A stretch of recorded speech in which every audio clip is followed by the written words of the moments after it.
சப்பாத்தி பூரிக்கு சூப்பரான டேஸ்ட்டில் பட்டாணி குருமா எப்படி ரெடி பண்ணுறதுன்னு சொல்லி பார்க்கலாங்க. அதுக்காக ஒரு குக்கர் வச்சுருக்கேன். குக்கரில் 1 ஸ்பூன் அளவு எண்ணெய் சேர்த்துருக்கீங்க.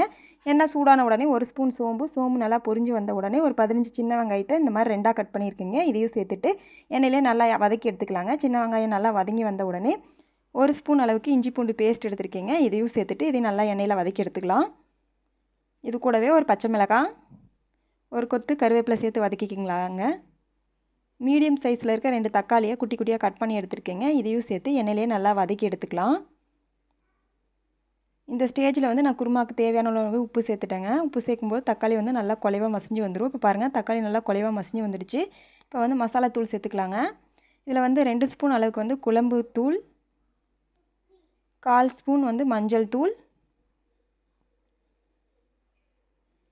1/2 ஸ்பூன் அளவுக்கு கரம் மசாலா சேர்த்துருக்கேங்க. சேர்த்துட்டு இந்த மசாலாவை பச்சை வாசனை போகிற வரைக்கும் எண்ணெயிலே நல்லா இந்த மாதிரி வதக்கி எடுத்துக்கலாங்க. நான் 1 கப் அளவில் பச்சை பட்டாணியை வந்து ஒரு 8 மணி நேரம் நல்லா ஊற வச்சு எடுத்துருக்கேங்க. இதையும் வந்து அந்த மசாலாவில் சேர்த்து நல்லா வதக்கிக்கலாங்க. இப்போ வந்து நான் குருமாவுக்கு தேவையான அளவு தண்ணி சேர்த்துக்க போகிறேன். நான் வந்து 1/2 கப் அளவு தண்ணி சேர்த்துருக்கேங்க. தண்ணி சேர்த்துட்டு ஒரு 4 ஸ்பூன் அளவுக்கு தேங்காய், அது கூடவே வந்து 1 ஸ்பூன் சோம்பு சேர்த்து நல்லா நைஸாக பேஸ்ட் மாதிரி அரைச்சி எடுத்துருக்கேங்க. இதையும் வந்து சேர்த்துட்டு குக்கரை வந்து மூடி ஒரு 3 விசில் வச்சு எடுத்தால் போதுங்க. இப்போ பாருங்கள், 3 விசில் வந்துடுச்சு. லாஸ்ட்டில் வந்து கொஞ்சமாக கொத்தமல்லி தழை தூவிலாம். அவ்வளோதாங்க, சப்பாத்தி வந்து சூப்பரான பட்டாணி குருமா ரெடி.